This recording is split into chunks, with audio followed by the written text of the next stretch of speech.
नमो लोये सौहरिहन्तां नमो लोये सौहृदां नमो लोये सौभागिर्यां नमो लोये सौजायां नमो लोये सौत्रिकावती सावनम् ओंकारमिन्दौ संयुक्त नित्यं ध्यायन्ति योगिनः कामदमोक्षणो च ओंकाराय नमो नमः मंगलम भगवानेयो मंगलमुकुटुम्बे मंगलम कुंकुंडारियो जयेन्द्रमोसुमंगलम नमः समय साराय स्वामी भूत्या चकास्ते चित्तवाय भवाय सलुराम कृपाव निलुनिदाता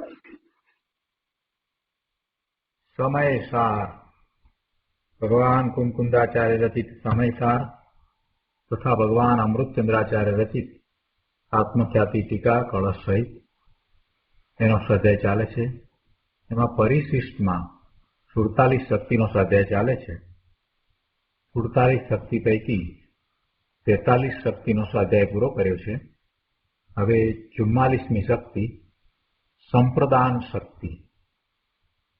संप्रदान शक्ति आचार्य भगवान कहे छे के पोताथी देवामां आवतो जे भाव, पोताथी आपवामां आवतो जे भाव तेना उपेलपणामय संप्रदान शक्ति।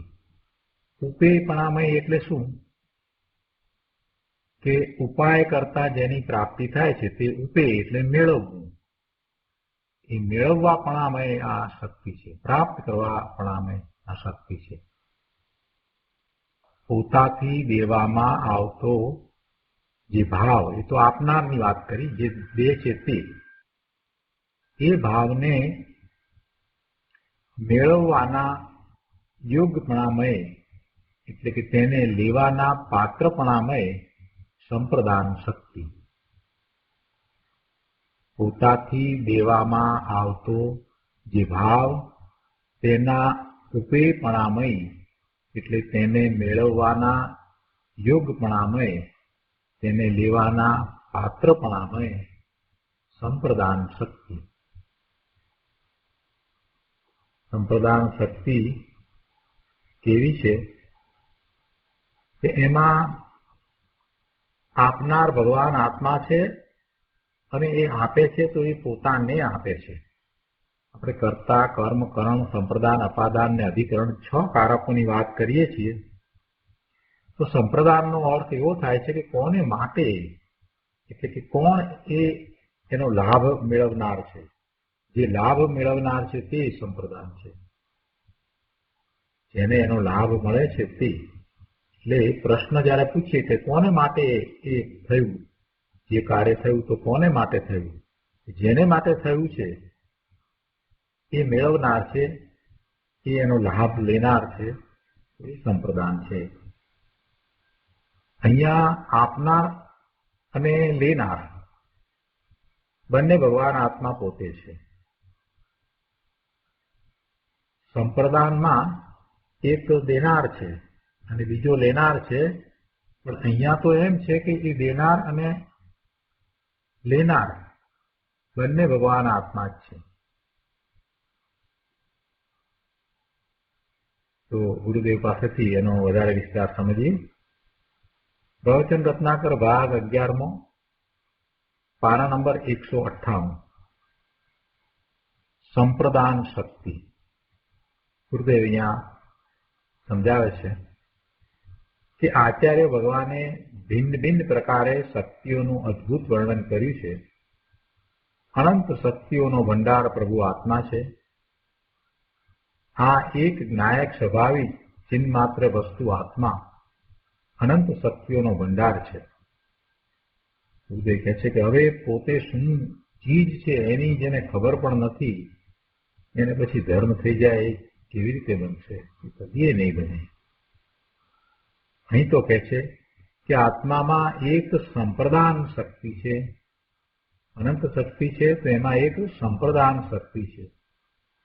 કેવી છે આ શક્તિ? તો કહે છે પોતાથી દેવામાં આવતો જે ભાવ તેના ઉપેપણામય આ સંપ્રદાન શક્તિ છે। શું કહ્યું? નિજ ચૈતન્ય વસ્તુના આશ્રયે સ્વભાવ સાધન વડે જે સમ્યક દર્શન આદિ નિર્મળ ભાવ થયો તે પોતાથી દેવામાં આવતો ભાવ છે. એમ કહ્યું ને, પોતાથી દેવામાં આવતો ભાવ, એટલે પોતાથી દેવામાં આવતો ભાવ કયો છે ને કઈ રીતે પ્રગટ થાય છે?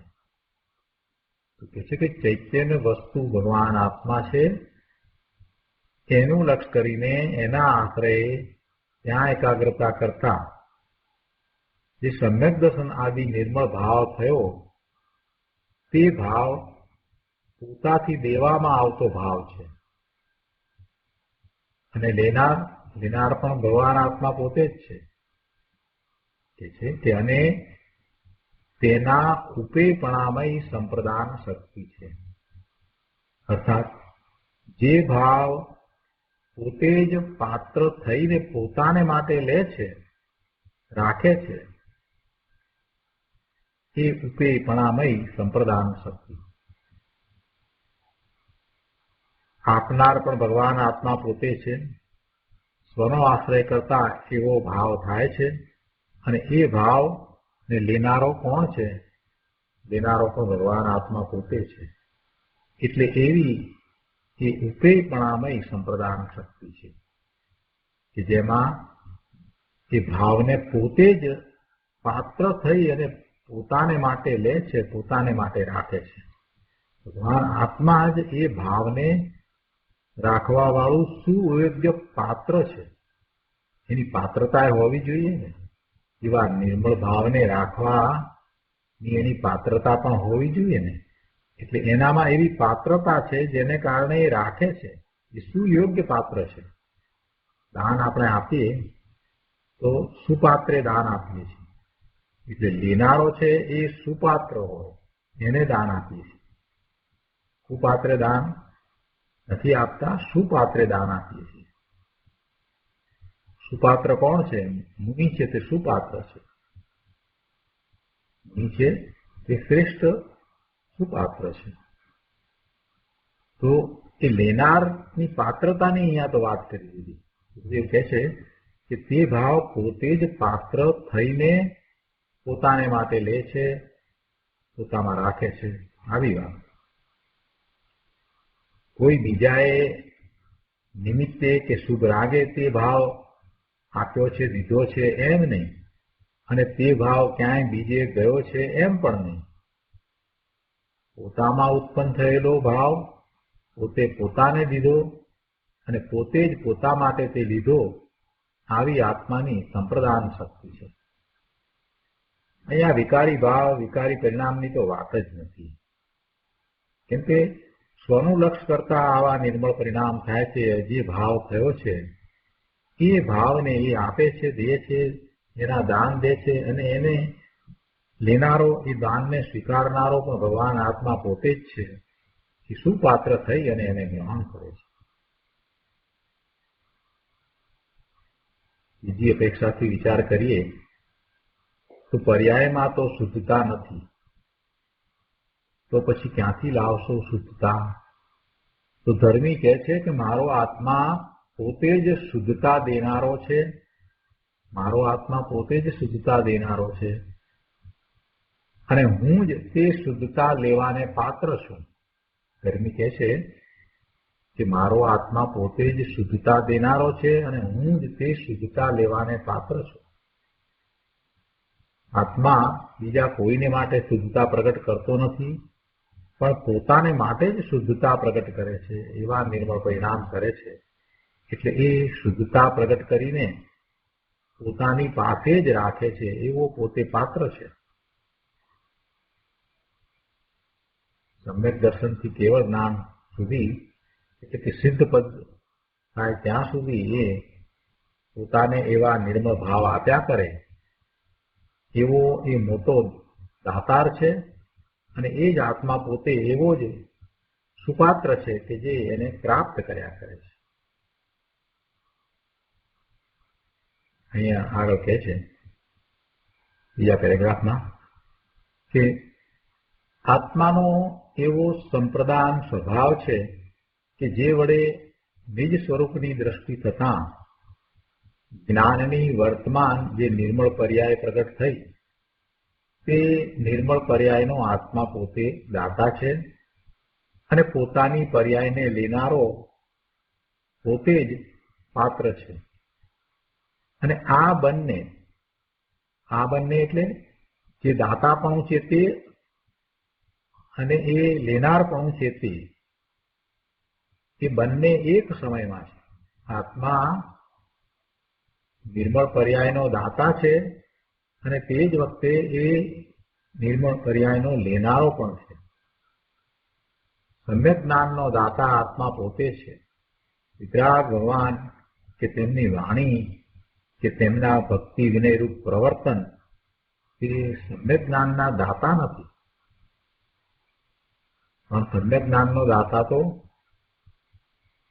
નિજ આત્મા છે. પોતાનામાં અનંત શક્તિ પડી છે અને એનું નિર્મળ ભવન થઈ રહ્યું છે. એનું આત્માનું લક્ષ કરતા એ નિર્મળ ભવન એને પ્રાપ્ત થાય છે, એને અનુભવમાં આવે છે.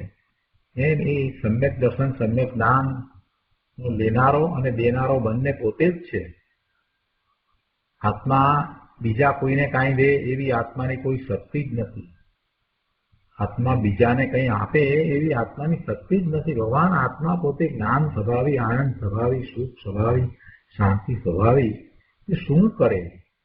એ કોને કાંઈ આપવા જાય? કોઈને એ આપી શકતો જ નથી, કોઈ સુધી પહોંચતો જ નથી. એ તો એવા પોતાના નિર્મળ ભાવને પ્રગટ કરે છે અને પોતે જ એ નિર્મળ ભાવ એ થઈ જાય છે. પોતે એ નિર્મળ ભાવને ગ્રહણ કરે છે, એને પ્રાપ્ત કરે છે.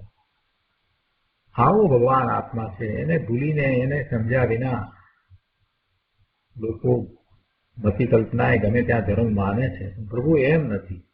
આત્માનું સ્વરૂપ જ પૂર્ણ છે અને બહારથી કોઈ વસ્તુની જરૂર નથી. પોતે પોતામાંથી બધું પ્રાપ્ત કરે એવો છે. પોતામાં બધું પડ્યું છે એટલે બીજા કોઈ દાતાની એને જરૂર જ નથી. બીજો કોઈ એને નિર્મળ પરિણામ આપે અને એ નિર્મળ પરિણામ લે એમ છે જ નહીં. એવી રીતે બીજા કોઈને નિર્મળ પરિણામ આપી શકે એમ પણ નથી. આ તો અલૌકિક વાત છે ભાઈ. એને લૌકિક સાથે કોઈ મેળ નથી. ધર્મીને, સમ્યક જ્ઞાનીને સમ્યક જ્ઞાનની નિર્મળ પર્યાય સ્વ આશ્રય પ્રગટ થઈ. તો સ્વ આશ્રય એ નિર્મળ પર્યાય પ્રગટ થઈ તો એનો દાતા કોણ? કહે છે કે એનો દાતા એ પોતે ભગવાન આત્મા છે અને એનો લેનારો કોણ? કોને આપે છે? તો કે લેનારો પણ એ પોતે જ સુપાત્ર છે. કહે છે કે સમ્યક જ્ઞાનમય ભગવાન આત્મા છે. તેમાં એક સંપ્રદાન શક્તિ છે અને તે દ્રવ્ય ગુણ પર્યાય ત્રણેયમાં વ્યાપે છે. તેથી સ્વ આશ્રય જે જ્ઞાનની નિર્મળ પર્યાય પ્રગટ થઈ તે પોતે દાતા છે અને તે જ સમયે લેવાની પાત્રતા પણ તે જ પર્યાયમાં પોતાની છે. કે લેવું અને દેવું તો પર્યાયમાં છે ને, ધ્રુવમાં નથી. સ્વ આશ્રયે જે નિર્મળ પરિણામ થયા એ નિર્મળ પર્યાય છે, એ પ્રગટ થઈ છે તે પોતે દાતા છે અને તે જ સમય લેવાની પાત્રતા પણ તે જ પર્યાયમાં પોતાની છે. અહીંયા ગુરુદેવે થોડી વધારે સૂક્ષ્મતાથી વાત સમજાવી છે. કેમ કે જે થઈ રહ્યું છે દેવું અને દેવું એ તો પર્યાયમાં થઈ રહ્યું છે ને, એ કઈ ધ્રુવમાં તો થતું નથી. ધ્રુવ તો ત્રિકાળ અનંત શક્તિનો પિંડ છે, જે બદલાતું નથી, સદાય એક રૂપ રહે છે, તે ધ્રુવ છે. અને એ જ આત્માનું જે બદલાવા રૂપ છે તે પર્યાય છે. કે બે અંશ છે, એક ન બદલાતો અંશ અને એક બદલાતો અંશ. ન બદલાતો અંશ ધ્રુવ છે અને બદલાતો અંશ છે તે પર્યાય છે. એટલે આ જ્ઞાનની નિર્મળ પર્યાય જે પ્રગટ થઈ એ પર્યાય ને દાતા કહી અને એ જ સમયે લેવાની પાત્રતા પણ પોતાની છે. એટલે એ લેવાની પાત્રતા પણ તે જ પર્યાયમાં પોતાની છે. એટલે કે એવા નિર્મળ પરિણામ થાય છે એ એને પોતાને જ પ્રાપ્ત થાય છે. એમાં કોઈ બે પણ છે નહીં. જે પોતે પ્રગટ કરે છે એ પોતે પોતાને માટે રાખે છે, બસ, બીજી કોઈ વાત નથી. ભગવાન આત્માને પોતામાંથી સ્વમાંથી ચ્યુત થઈને બહાર કંઈ જવાની જરૂર નથી, કેમ કે પોતે પરિપૂર્ણ છે ને નિર્મળ પરિણામ પોતે પ્રગટ કરે છે. અને એવા પરિણામને કોઈને આપવા જવાની પણ જરૂર નથી, બહારમાં કોઈને આપવાની પણ જરૂર નથી, કેમ કે પોતે જ તેને પ્રાપ્ત કરનારો છે. એમ આ સંપ્રદાન શક્તિ છે. એના પછીના પેરેગ્રાફમાં 6ઠ્ઠી લીટીમાં કહે છે કે અંદર જ્ઞાનની અનાકુળ આનંદની જે નિર્મળ પરિણતિ પ્રગટ થઈ છે તે જ દાનની દાતાર છે. દાનની દેનારી આ જે જ્ઞાનની અને અનાકુળ આનંદની સુખની શાંતિની જે પરિણતિ થઈ છે એ જ દાનની દેનાર દાતાર છે. અને તે જ દાનની લેનારી પાત્ર છે. દેનાર દાતા પણ તે પર્યાય અને લેનાર પાત્ર પણ તે જ પર્યાય. આવી ધર્મીની અંતરદ્રષ્ટિ છે. સૂક્ષ્મ વાત છે પ્રભુ. ધર્મીને વર્તમાન પ્રગટ થયેલી સમ્યક દર્શન સમ્યક જ્ઞાનની પર્યાય, અનાકૂળ આનંદની અને શાંતિની પર્યાય, સમ્યક વીર્યની પર્યાય, તે નિર્મળ પર્યાય પોતાથી દેવામાં આવતો ભાવ છે. એ બધી નિર્મળ પર્યાય છે એ ભાવ, શુદ્ધ ભાવ, નિર્મળ ભાવ એ પોતાથી આપવામાં આવતો ભાવ છે. અને તેને લેવાના પાત્રપણામાં પણ તે નિર્મળ પર્યાય છે. એટલે ભેદને છોડીને અભેદથી જો કથન કરવામાં આવે તો એમ કહેવાય કે આત્મા પોતે પોતાને પોતાની નિર્મળ પર્યાયનું દાન આપે છે અને પોતે જ તેને લેવાના પાત્રપણામય છે. શું કહેવાય? અભેદથી કહીએ તો એક એક ગુણ છે એ દરેક ગુણમાં નિર્મળ પરિણામ છે અને એવા નિર્મળ પરિણામ આપનારી એ પર્યાય અને એ જ વખતે એને લેનારી પણ એ પર્યાય છે. તો આ બધું ભેદથી જે કહ્યું એના સ્થાને જો અભેદથી કથન કરવામાં આવે તો એમ કહેવાય કે આત્મા પોતે પોતાને પોતાની નિર્મળ પર્યાયનું દાન આપે છે. અનેક ગુણ, અસંખ્ય ગુણ, અનંત ગુણ બધાની પર્યાયનો વિચાર કરીએ ને એ બધા એને આપે છે ને પોતે ગ્રહણ કરે છે તો એ તો ભેદ પાડીને વાત કરી. પણ અનંત ગુણ છે છતાં એ તો એકરૂપ રહ્યા છે એટલે વસ્તુનું સ્વરૂપ તો અભેદ છે. તો પછી અભેદથી જો કહીએ તો એમ કહેવાય કે આત્મા પોતે પોતાને પોતાની નિર્મળ પર્યાયનું દાન આપે છે અને પોતે જ તેને લેવાના પાત્રપણામય છે. આવો પોતાનો સંપ્રદાન સ્વભાવ છે. એક જ સમયમાં દાતા એટલે દેનારો અને પાત્ર એટલે લેનારો એ બંને પોતે જ છે. ધર્મીની અંતરદ્રષ્ટિ વડે પ્રતિક્ષણ પોતાના સ્વભાવમાંથી પ્રાપ્ત નિર્મળ પર્યાયનું દાન દે છે અને પોતે જ તેના પાત્રમય થઈને તે લે છે. આવું દાન અને આવી લેવાની પાત્રતા, આનું નામ ધર્મ છે. બાકી તો આહારનો દેનારો લેનારો પોતાને માને, આહારનો દેનારો આહારનો લેનારો એવું પોતાને માને એ તો મૂંઢ છે, મિથ્યા દ્રષ્ટિ છે. આત્મા આહાર લેતોય નથી ને આહાર દેતોય નથી. આત્મા કોઈ પર પદાર્થને ગ્રહતો નથી તો પછી આપે ક્યાંથી? આત્મામાં ત્યાગ, ઉપાદાન, શૂન્યત્વ શક્તિ છે. કોઈ અન્ય પદાર્થને ગ્રહતો નથી તો પછી એનો ત્યાગ પણ કરી શકતો નથી. એટલે પછી દાન પણ ક્યાંથી આપવાનો હતો? પોતે પોતાના નિર્મળ પરિણામ કરે છે. બસ આ વાત મહત્વની છે અને એમાં કોઈ બીજી વાત આવતી જ નથી. પોતે ભગવાન આત્મા પોતાના નિર્મળ પરિણામ રૂપે પોતે પરિણમી જાય છે અને પોતે જ આનંદમાં રહે છે. આનંદમાં રહેવા માટેનું સાધન પણ પોતે છે. આનંદના એ નિર્મળ પરિણામ થાય, સુખના, શાંતિના, જ્ઞાનના, એ પરિણામ કરવા વાળો પોતે, એને માણવા વાળો, એને પ્રાપ્ત કરવા વાળો, એ રૂપ થઈ જવા વાળો પણ ભગવાન આત્મા પોતે છે. એટલે એને પરના સાથે શું સંબંધ છે? પરને ગ્રહવાનો કે પરિગ્રહને રાખવાનો હવે પછી પ્રશ્ન જ ક્યાં ઉપસ્થિત થાય છે? પરમાંથી એને કાંઈ લેવું નથી તો પછી પરિગ્રહ રાખીને એને શું કરવાનું રહ્યું? જ્યાં આનંદ, શાંતિ, સુખ બધું પોતામાં પડ્યું છે તે પોતાને પ્રાપ્ત થાય છે, પોતામાંથી પોતાને પ્રાપ્ત થયા કરે, આવું વસ્તુનું અદ્ભુત સ્વરૂપ છે. ચૈતન્ય ચમત્કાર ભગવાન આત્મા આવો છે. હવે એને બાહ્ય પરિગ્રહ સાથે શું સંબંધ છે? અંતરંગ પરિગ્રહ સાથે શું સંબંધ છે? એ બધા પરિગ્રહથી જુદો ભગવાન આત્મા છે. એને એ દ્વારા, કોઈ પણ પરિગ્રહ દ્વારા પોતાને કાંઈ પ્રાપ્ત કરવા પણ છે જ નહીં, કેમકે પોતે તો પરિપૂર્ણ છે. એવો પરિપૂર્ણ છે કે અંતકાળ સુધી એ પોતાને જ્ઞાન, આનંદ, સુખ, શાંતિ આપ્યા કરે તો પણ એમાંથી કાંઈ ઘટ પડે નહીં એવો પોતે સમૃદ્ધ છે. અને એવી સમૃદ્ધિને પ્રાપ્ત કરવાની યોગ્યતા પણ એનામાં પડી છે કે અનંતકાળ સુધી એવા જ્ઞાન, આનંદ, સુખ, શાંતિને પ્રાપ્ત કર્યા જ કરે એવી એની પાત્રતા છે. બહુ મોટી વાત કરી પ્રભુ. હવે એને પર સાથે શું સંબંધ છે? કઈ અપેક્ષાએ હવે એ પોતાને પર સાથે જોડે?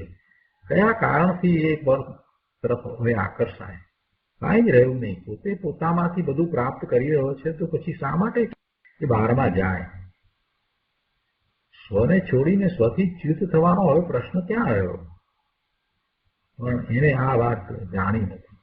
અનાદિથી બહારમાં ને બહારમાં રહ્યો છે, પર્યાય દ્રષ્ટિ થયો છે ને, એટલે એને ખ્યાલમાં નથી આવ્યું કે પોતે કોણ છે, કેવો છે, પોતે શું કરી શકે છે. આ બધું એને ખ્યાલમાં નથી આવ્યું.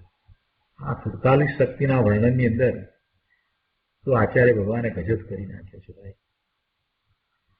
ઘણી શાંતિ થઈ ગઈ. પોતાના સ્વરૂપ વિશે હવે બીજું વધારે જાણવાનો વિકલ્પ પણ શાંત પડી જાય છે. હવે આત્મા વિશે વિશેષ માહિતી મળે કે ન મળે, હવે એમ લાગે છે કે બધું જાણી લીધું છે. હવે તો માત્ર એનો અનુભવ કરવો છે, એનો આસ્વાદ લેવો છે, એવી વાત છે.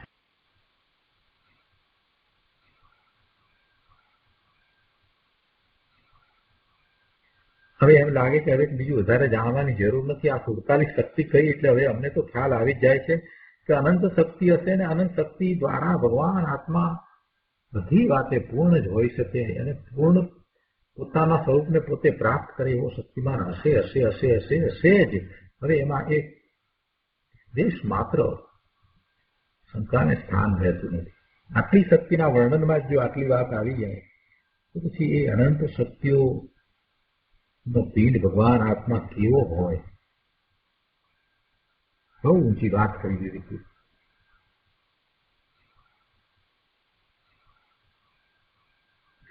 અહીંયા 199 પાના પર ગુરુદેવ કહે છે કે હવે કેટલાક કહે છે કે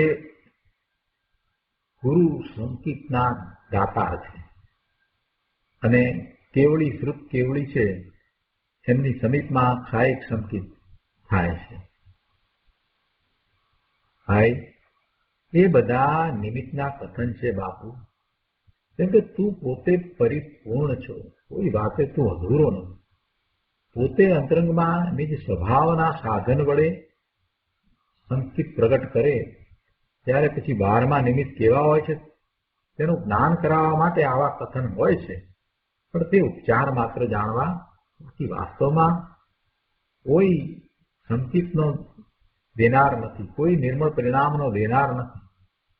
જ્યારે સંકિત થાય છે ત્યારે એ એવા નિમિત્ત હોય છે તેનું જ્ઞાન કરાવવા માટે એમ કહેવાય કે ગુરુ સંકિતના દેનાર છે. શ્રુત કેવળી એક સહાયક સંકિતના દેનાર છે એમ કહેવાય કે એવું હોય તો. પણ એ બધો ઉપચાર છે ભાઈ.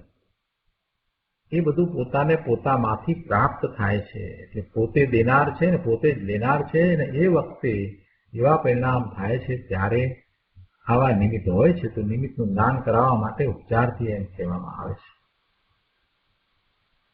બાકી કોઈ બીજાને સંકિત આપે અને કોઈ સંકિત લે એવું સંકિતનું સ્વરૂપ નથી અને વસ્તુ સ્વરૂપ પણ એવું નથી. ગુરુદેવ કરુણા કરીને કહે છે કે ભાઈ તારી ચીજમાં શું ખામી છે કે તારે બીજા પાસેથી લેવું છે? ભગવાન તું પૂર્ણ છો અને પૂર્ણ વિજ્ઞાન ઘન છો, પૂર્ણ આનંદ ઘન છો, તું કોઈ વાતે અધૂરું નથી. ધર્મી કહે છે મારો આત્મા સ્વયમેવ અચિંત્ય શક્તિવાળો દેવ છે. જેવા મારા સ્વરૂપને ધ્યાવતા જ કેવળ જ્ઞાન આદિ આપે એવો તે ચૈતન્ય ચિંતામણી છે. આમ જેના સર્વ અર્થ સિદ્ધ છે એવો પોતે જ હોવાથી મને બીજાની શું આશા છે? મને બીજી ચીજથી શું કામ છે? કળશ 144માં આ પ્રકારની વાત છે. તો કળશ 144 ની વાતને પણ આપણે આ સાથે લઈ લઈએ. આપણે કર્યો છે પણ ફરીથી જરાક વધારે સમજીએ. સમયસાર કળશ 144. આ કળશમાં એના અર્થમાં એમ કહ્યું કે આ જ્ઞાની, કારણ કે આ જ્ઞાની પોતે જ અચિંત્ય શક્તિવાળો દેવ છે અને ચિન્હ માત્ર ચિંતામણી છે, અર્થાત ચૈતન્ય રૂપ ચિંતામણી રત્ન છે. ચિંતામણી રત્ન એટલે શું કે ચિંતવન કરો એટલે એ જેનું ચિંતવન કરો એ આપે. એવું રત્ન હોય કે એ રત્નને તમે હાથમાં રાખી અને જે માગો તે, જે ચિંતવો તેની તમને પ્રાપ્તિ થાય. એટલે એને ચિંતામણી રત્ન કહેવામાં આવે. અહીંયા કહે છે કે અચિંત્ય શક્તિવાળો પોતે દેવ છે અને ચિન્હ માત્ર ચિંતામણી છે. પોતે ચિંતામણી છે કે જેને ચિંતવતા તે સઘળું આપે, જે ચિંતવો તે આપે. માટે જેના સર્વ અર્થ એટલે પ્રયોજન સિદ્ધ છે એવા સ્વરૂપે હોવાથી, જેના સર્વ પ્રયોજન સિદ્ધ છે એવા સ્વરૂપે હોવાથી જ્ઞાની અન્યના પરિગ્રહથી શું કરે? એટલે એને અન્ય પરિગ્રહથી કાંઈ કરવાનું નથી. અન્ય પરિગ્રહ સાથે એને કાંઈ લેવા દેવા નથી. અને એ વાતને પંડિતજીએ ભાવાર્થમાં એ રીતે સમજાવી છે કે આ જ્ઞાન મૂર્તિ આત્મા પોતે જ અનંત શક્તિનો ધારક દેવ છે અને પોતે જ ચૈતન્ય રૂપી ચિંતામણી હોવાથી વાંછિત એટલે ઈચ્છિત કાર્યની સિદ્ધિ કરનારો છે. માટે જ્ઞાનીને સર્વ પ્રયોજન સિદ્ધ હોવાથી તેને અન્ય પરિગ્રહનું સેવન કરવાથી શું સાધ્ય છે? અર્થાત કાંઈ સાધ્ય નથી. આવી વાત ત્યાં કરી છે. એ વાત અહીંયા ગુરુદેવે લીધી છે. એટલે ગુરુદેવે અહીંયા શું કહ્યું કે ધર્મી કહે છે મારો આત્મા સ્વયમેવ અચિંત્ય શક્તિવાળો દેવ છે. તેને ધ્યાવતા જ કેવળ જ્ઞાન આદિ આપે એવો તે ચૈતન્ય ચિંતામણી છે. હવે કેવળ જ્ઞાન સુધીની વાત લીધી એટલે તો પછી બધું જ જે પ્રયોજન હતું એ બધું જ એને સિદ્ધ થઈ ગયું. એટલે કહે છે કે આમ જેના સર્વ અર્થ પ્રયોજન સિદ્ધ છે એવો પોતે જ હોવાથી ધર્મી કહે છે કે મને બીજાની શું આશા હોય? બીજાની મને કોઈ આશા નથી. મને બીજી ચીજથી કોઈ મતલબ નથી. કહે છે કે કેવળ જ્ઞાનની પર્યાય જે પ્રગતિ તેનો પોતે જ દાતાર છે, પોતે જ એને દેવાવાળો છે અને પોતે જ તેનો પાત્રપણે લેનારો છે. તો પાત્રતા એવી પડી છે જે પરમ શુદ્ધ નિર્મળ પરિણામ આપે તો પછી લેવાની પાત્રતા હોવી જોઈએ ને. એવા પરિણામને પોતે જ ગ્રહણ કરે એવો છે. એટલે પોતાનામાં એવી પાત્રતા પણ પડી છે કે લેનારો અને દેનારો એ બંને એવા યોગ્યતા સ્વરૂપ હોય તો જ એને સિદ્ધ સમાન કહેવાય ને.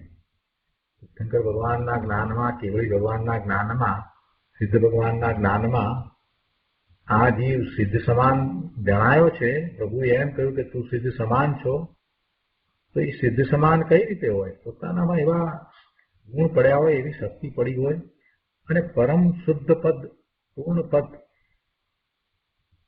એ પોતે પ્રાપ્ત કરી શકે એવો હોય. એટલે કે એ આપનારો પણ પોતે હોય, પોતામાંથી જે પ્રગટ થાય અને પોતે એને ગ્રહણ કરે, એટલે એ પ્રાપ્ત પણ પોતે કરે. એ બંને પ્રકારની યોગ્યતા એનામાં પડી હોય ત્યારે એને સિદ્ધ સમાન કહેવાય ને. સિદ્ધ સમાન કયો? હવે એ વાત બહુ સ્પષ્ટ થઈ જાય છે. વાત તો એમ જ છે, ભગવાન આત્મા સિદ્ધ સમાન જ છે. આ જીવે ઊંધાઈ કરી છે, ઊંધા પુરુષાર્થ કર્યા છે, આડોડાઈ કરી છે, એટલે રખડ્યો છે. બાકી કોઈ વાતે અધૂરો નથી. સાચે જ ખરેખર સિદ્ધ સમાન જ છે. પ્રભુએ જે વાત કરી છે એ વાત હવે બરાબર બેસે છે.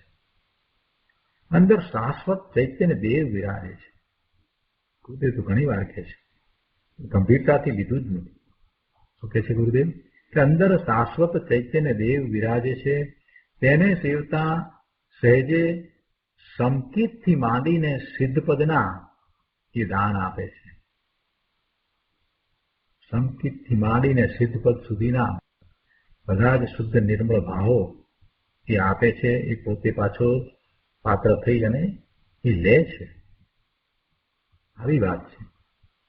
એટલે ગુરુદેવ ઉપદેશ આપે છે કે ભાઈ, પર આશ્રય છોડીને તારી ચૈતન્ય વસ્તુનું સેવન કર. તો ઉપદેશ પણ એમને નથી આપ્યો. પોતે જે આત્મસાત કર્યું છે એનો ઉપદેશ આપે છે કે માટે પર આશ્રય છોડી તારી ચૈતન્ય વસ્તુનું સેવન કર. આ તો કરવાનું છે, બીજું શું કરવાનું છે? આગળ કહે છે કે અરે અનંત કાળથી રખડવા આડે એને સત્ય સમજવાની ફુરસદ નથી. અનંત કાળમાં શુભ અશુભ ભાવ તો એને અનંતવાર કર્યા છે, પણ એ તો વિભાવ નામ વિપરીત ભાવ છે. તે વિભાવની પર્યાય દ્રષ્ટિ જીવને પર્યાયના સટકારકથી સ્વતંત્ર ઉત્પન્ન થાય છે. આ વિભાવ કર્યા પણ એ વિભાવની જે પર્યાય થઈ એ કોઈ આત્માના ગુણને કારણે નહીં. એ વિભાવની પર્યાય દ્રષ્ટિ જીવને પર્યાયના સટકારકથી સ્વતંત્ર ઉત્પન્ન થાય છે. પરના કારક વિના બીજો કોઈ બહારથી આવીને કરાવે છે એમ નહીં. કોઈ કર્મ કે કર્મના ઉદય કે બીજો કોઈ એને કરાવે છે, કરે છે એમ નહીં. કે પર કારક વિના અને પોતાના દ્રવ્ય ગુણની અપેક્ષા વિના. કેમ કે પોતાના દ્રવ્ય ગુણમાં તો આવા વિકાર થાય એવો કોઈ ગુણ છે નહીં.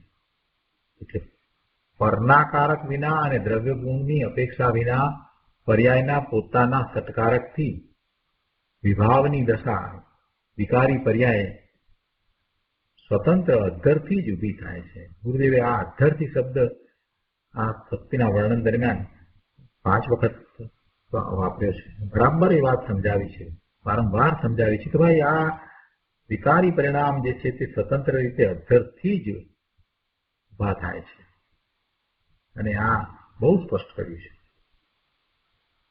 આ વિભાવની દશાને દેવી કે લેવી એ અજ્ઞાનીની ચેષ્ટા હોય, પણ એવો કોઈ ગુણ આત્મામાં નથી કે એ કઈ એ વિભાવની દશાને લે કે દે. ગજબ વાત છે ભાઈ. શું કહે છે કે શુભ ભાવ થવો, દેવો અને તેને પોતામાં રાખવો એવો કોઈ ગુણ આત્મામાં છે જ નહીં. વિભાવની વાત કરીને વિભાવની દશાને પોતે આપે ને પોતે લે એમાંનું કાંઈ નથી. સુભાવ થવો કે દેવો અને એને પોતાનામાં રાખવો એવો કોઈ ગુણ આત્મામાં છે જ નહીં. આત્મામાં તો પોતાના નિર્મળ પરિણામને દેવાને લેવાની એક વિશિષ્ટ યોગ્યતા પડી છે, વિશિષ્ટ શક્તિ પડી છે, એનો એવો સ્વભાવ છે.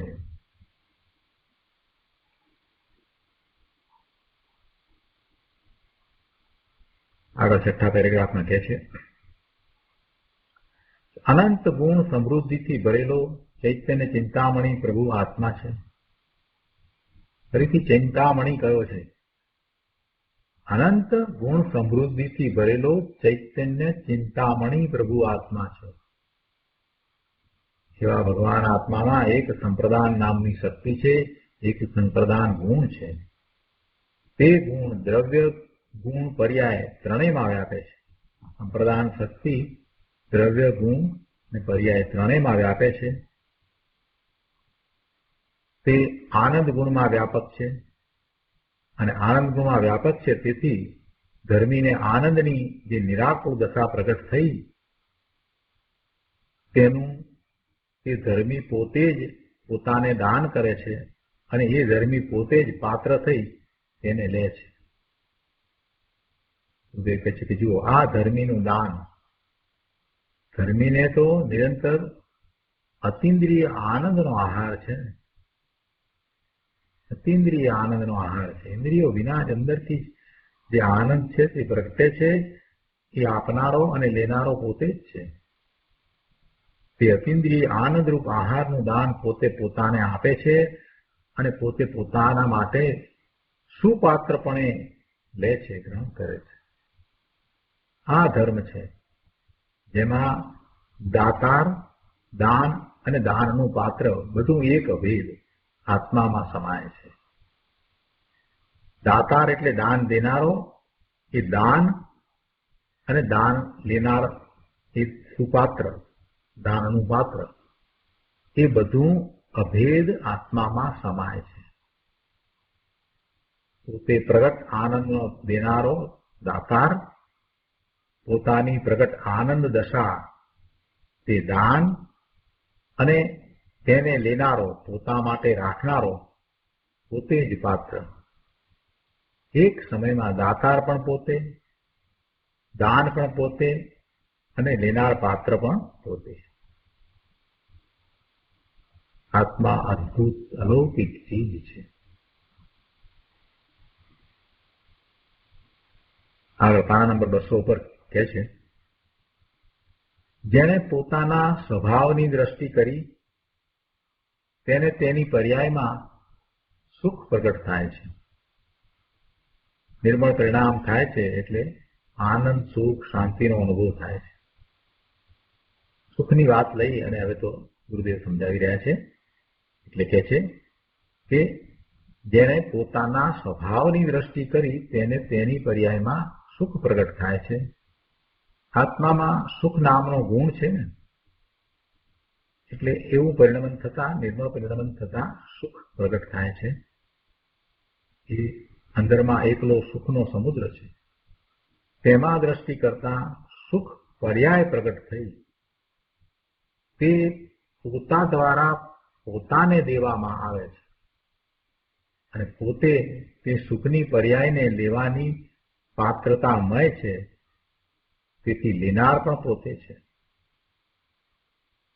બહારની તો આમાં કઈ વાત નહીં. બહારની કોઈ સહાય વગર, બહારમાંથી કોઈની સહાય નહીં, બહારમાંથી કોઈ આવે તો કામ થાય એવી કોઈ અપેક્ષા નહીં. બહારના કોઈની સહાય વિના, એની અપેક્ષા વિના અને આ વિષયોમાંથી ઇન્દ્રિયો જનિત સુખની જે કલ્પના કરવામાં આવે છે, એ વિષયોમાંથી સુખ આવે છે એ વાત પણ નહીં. તું એમ માનતો હોય કે વિષયોમાંથી સુખ આવે છે, બહારમાંથી સુખ આવે છે, બહારમાં કોઈ પદાર્થને કારણે સુખ આવે છે કે બહારમાંથી કોઈ વસ્તુને કારણે સુખ આવે છે, તો એ વસ્તુ આવે તો મને સુખ થાય, એવી તારી જો એ અપેક્ષા હોય અને તને એમ લાગતું હોય કે એનાથી તું સુખી છો, તો એ કેવળ ભ્રમ છે. એ કેવળ ભ્રમ છે. કેમ? ગુરુદેવ સમજાવે છે કે જો વિષયો સુખ આપે અને તને તે પહોંચે એમ હોય તો તને પરાધીનતા આવે. અને પરાધીનને સુખ કેવું? સુખ સમજાવ્યું છે તર્ક દ્વારા કે જો વિષયો સુખ આપે અને તને તે પહોંચે એમ હોય તો તને પરાધીનતા આવે. હવે પરાધીનને સુખ કેવું? પરાધીનને તો ક્યાંથી સુખ હોય? પરાધીનને સ્વપ્ને પણ સુખ ન હોય.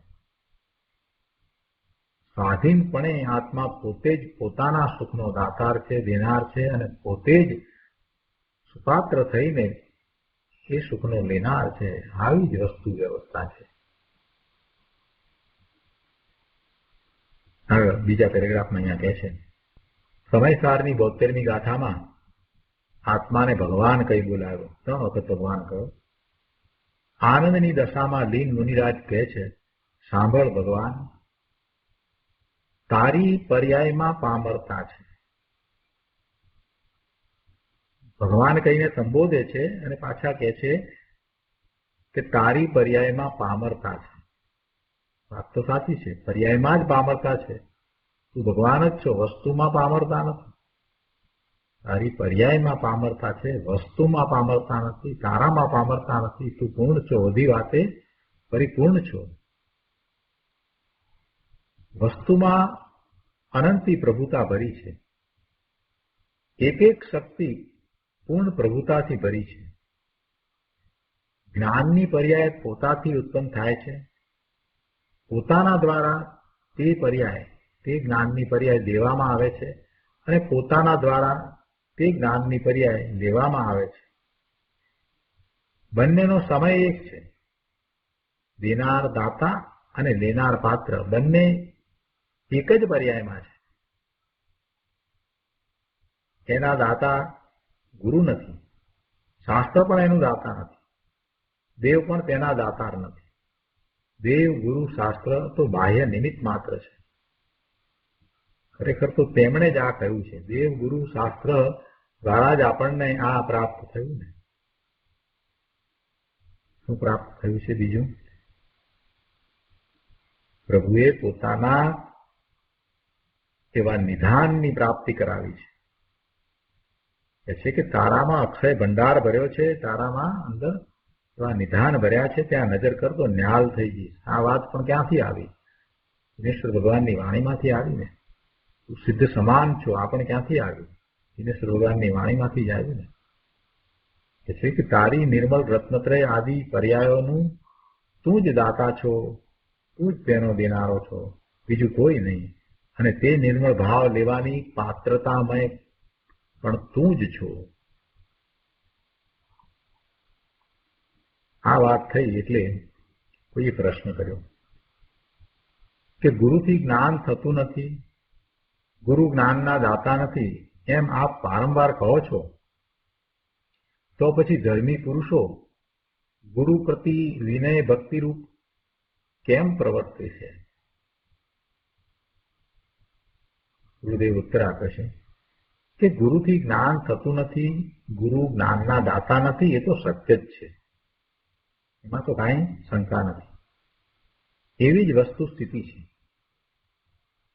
પોતે પૂર્ણ જ્ઞાન સ્વભાવી ભગવાન આત્મા સર્વનો સ્વભાવી છે અને જ્ઞાન તો પોતાનું પોતામાંથી થાય છે. માહિતીનું જાણપણું એ કઈ જ્ઞાન નથી. એ માહિતી છે, માહિતી રૂપે છે. પરનું જાણપણું એને તો આપણે માહિતી કહીએ. એ કઈ જ્ઞાન નથી. જ્ઞાન તો પોતાનો ગુણ છે અને એ એનો સ્વભાવ છે અને એવા સ્વભાવે એ પરિણમી જાય છે, એને જ્ઞાન કહીએ છીએ. જ્ઞાન એ પોતાનો સ્વભાવ છે. ગુરુદેવ કહે છે કે ગુરુથી જ્ઞાન થતું નથી, ગુરુ જ્ઞાનના દાતા નથી, એ તો સત્ય જ છે. એવી જ વસ્તુ સ્થિતિ છે. શ્રી ગુરુ આવો વસ્તુ સ્વભાવ દેશના કાળે બહુ પ્રસન્નતાથી શિષ્યને બતાવે છે. અને આ વાત તો ગુરુદેવ પોતે જ કહે છે. અને એમને પછી એમાં એ વાત લીધી કે ગુરુ પણ આવી જ વાત કરે છે.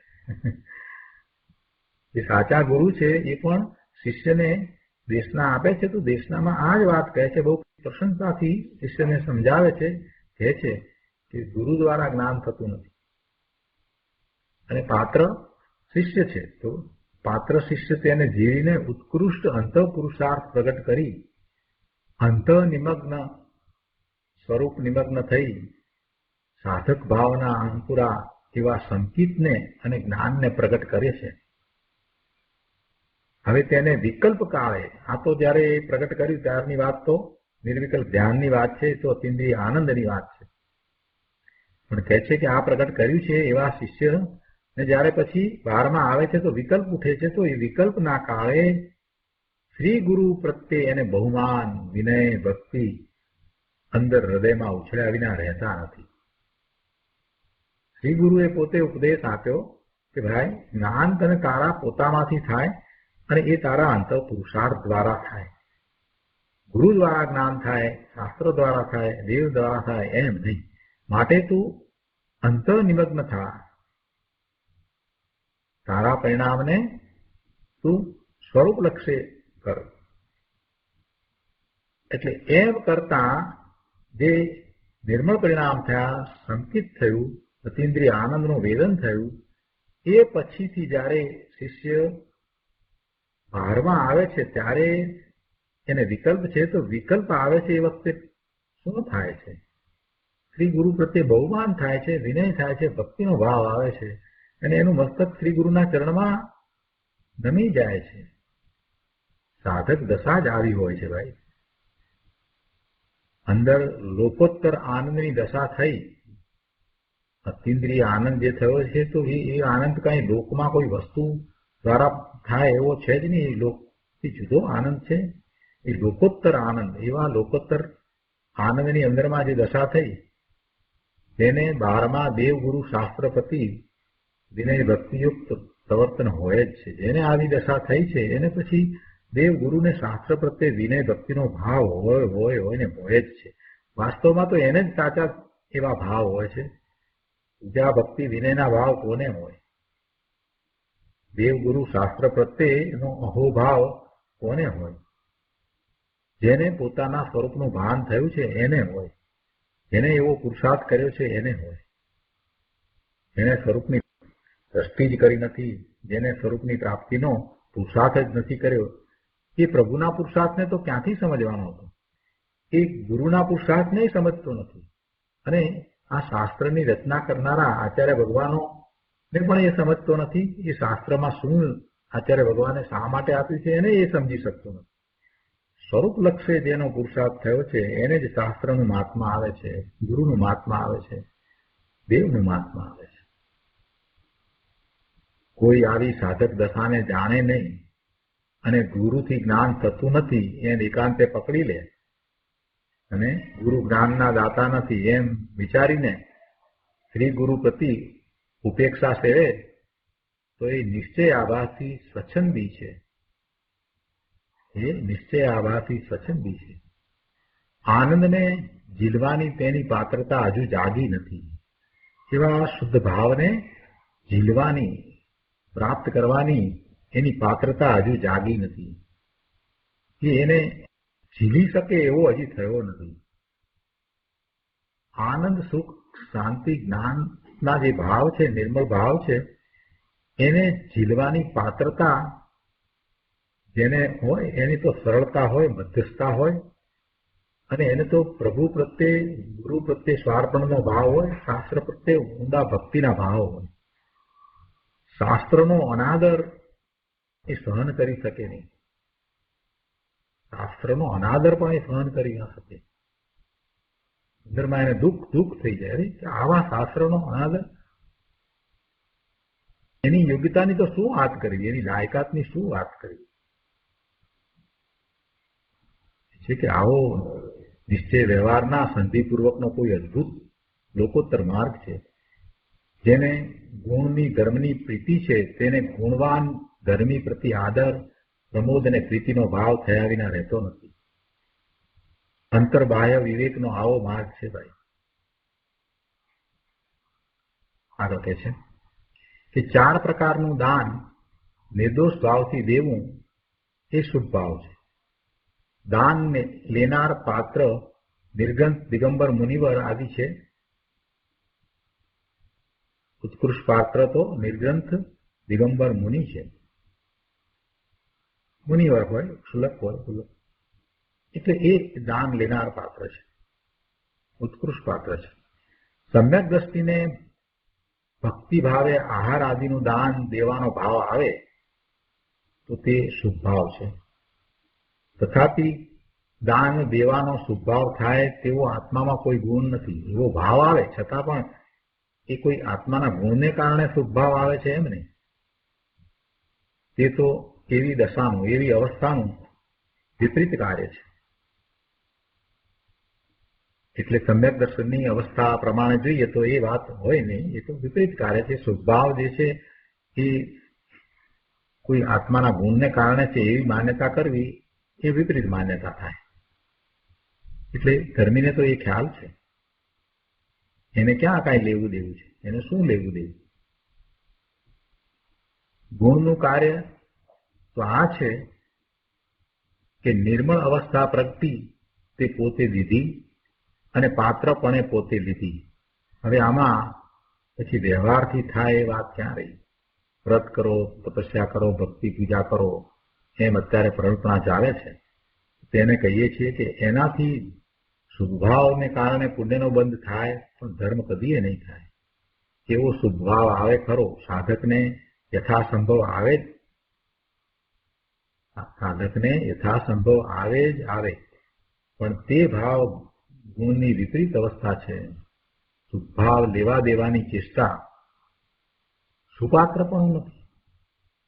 શુભભાવ લેવા દેવાની ચેષ્ટા કે શુભભાવ લઈ દઈ શકાતો નથી, માત્ર એવી ચેષ્ટા થાય છે, એ માને છે. એટલે એ શુભભાવ લેવા દેવાની ચેષ્ટા સુપાત્ર પણ નથી. શુભભાવ પોતામાં રાખવાની ચેષ્ટા કે સુપાત્ર પણ નથી. ધર્મીને શુભભાવ આવે પણ એને તેનાથી કાંઈ લેવા દેવા નથી. એને તો જે ગુણના કાર્યરૂપ રત્નત્રયની નિર્મળ અવસ્થા થાય તેનાથી જ લેવા દેવા છે.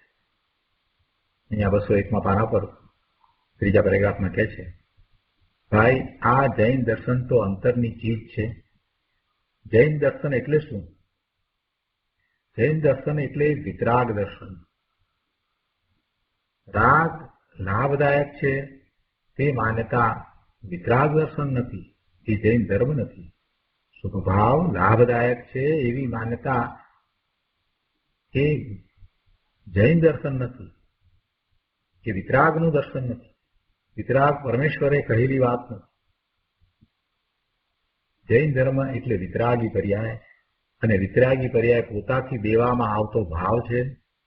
આમ દાતા પર્યાય પોતે છે, અને તે પર્યાયને લેવા યોગ્ય પાત્ર પણ પોતે જ છે. જેને દ્રવ્ય દ્રષ્ટિ થઈ એવા જ્ઞાનીની આ વાત છે. પર્યાય દ્રષ્ટિ જીવને તો સંપ્રદાન શક્તિ અને શક્તિવાનની પ્રતીતિ જ નથી.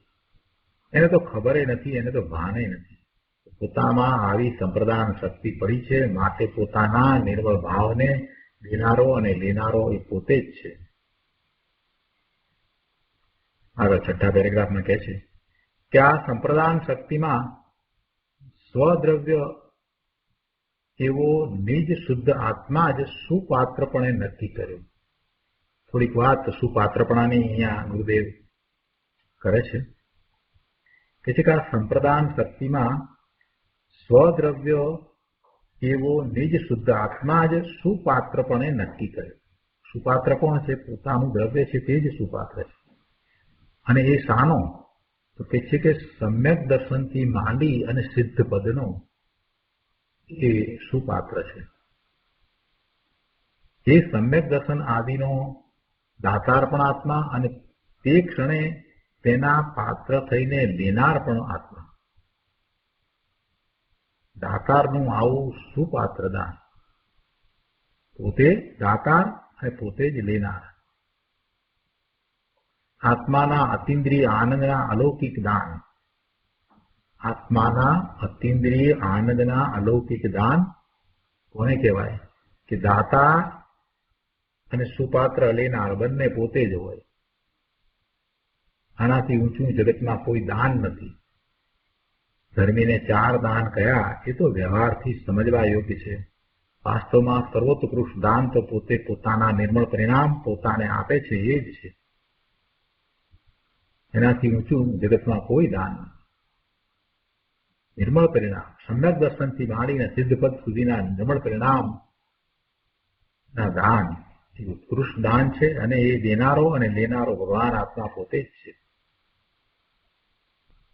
આગળ કહે છે ભાઈ તને વ્યવહારનો શુભભાવનો પક્ષ છે, પણ આ તો અજ્ઞાન ભાવ છે. એના દાન ન હોય, શુભભાવના દાન ન હોય પ્રભુ, એ દાન નહીં, એનો આત્મા દાતાર નહીં, અને એનું સુપાત્ર પણ આત્મા નહીં. એ તો પર્યાયમાં અધ્ધરથી ઉત્પન્ન થતો ભાવ છે. આત્મા તેનો માલિક જ નથી. ત્યાં દાન દાતાર પાત્રની સ્થિતિ જ પછી ક્યાં રહી? આગળ 202 પાના ઉપર કહે છે કે જીવમાં એવો કોઈ ગુણ નથી કે તે વ્યવહારને કરે અને એ પછી વ્યવહારને દે અને પોતે વ્યવહારને રાખે. એવો કોઈ ગુણ જીવમાં નથી. શ્રીમદ રાજચંદ્રજીએ એક જગ્યાએ કહ્યું છે કે સમ્યક દ્રષ્ટિ ધર્મનું પાત્ર છે. જો આમાં રહસ્ય ભર્યું છે. શું કહ્યું છે કૃપાળુદેવે? કે સમ્યક દ્રષ્ટિ ધર્મનું પાત્ર છે. એટલે એ પાત્રનો અર્થ શું? કે એ સમ્યક દર્શન લેનાર પાત્ર છે. અને સમ્યક દર્શન લેનાર એ પાત્ર છે એટલે એ સંપ્રદાનની શક્તિની વાત એમાં તો સમાઈ જાય છે. જ્યાં સુધી તત્વનો અભ્યાસ ન હોય ને ત્યાં સુધી કૃપાળુદેવને સમજવા બહુ અઘરું છે ભાઈ. એમને માથે જઈએ ને આપણે માનીએ કે આ કૃપાળુદેવે કહ્યું, વાહ વાહ કરીએ, ગીતો ગાઈએ, એથી કાંઈ વળતું નથી. કૃપાળુદેવે જે વાત કરી છે એને તો ગુરુદેવ જેવા તત્વજ્ઞાની મહાપુરુષો જ સમજી શકે. બાકી સામાન્ય માણસનું ગજું નથી. જો આ વાત તો બધાએ વાંચી હશે કે સમ્યક દ્રષ્ટિ ધર્મનું પાત્ર છે, પણ એમાં આ શક્તિની વાત સમાયેલી છે. એ તો ગુરુદેવ અહીંયા સારી. જો આ પાત્ર ઉત્તમ વસ્તુનું દાન ઝીલવાનું પાત્ર પણ ઉત્તમ હોય છે. સમ્યક દ્રષ્ટિ ધર્મનું પાત્ર છે એટલે એને ઉત્તમ વસ્તુ અને ઝીલી છે, એને ઉત્તમ વસ્તુ અને દાનમાં પ્રાપ્ત કરી છે. એટલે એવો એ સમ્યક દ્રષ્ટિ એ ધર્મનું પાત્ર છે. કહે છે કે જો આ પાત્ર ઉત્તમ વસ્તુનું દાન ઝીલવાનું પાત્ર પણ ઉત્તમ હોય છે.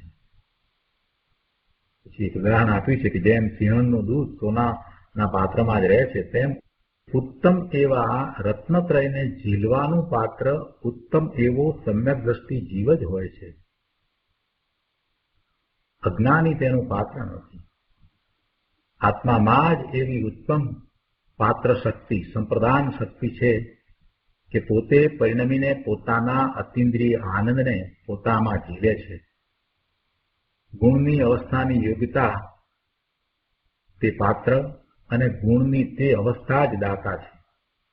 આ જે ગુણ છે એની વાત કરતા કહે છે સંપ્રદાન નામનો ગુણ છે. તો એ ગુણને કારણે એના બધા ગુણમાં એનું રૂપ છે અને એ બધા ગુણોની નિર્મળ પર્યાય છે. એ દેનાર છે અને એને લેનાર એ જ પર્યાય છે. એક જ સમયમાં લેનાર ને દેનાર છે. ગુણની અવસ્થાની યોગ્યતા તે પાત્ર અને ગુણની તે અવસ્થા જ દાતા છે. આ સર્વજ્ઞ દેવની વાણીમાં આવેલી વાત છે.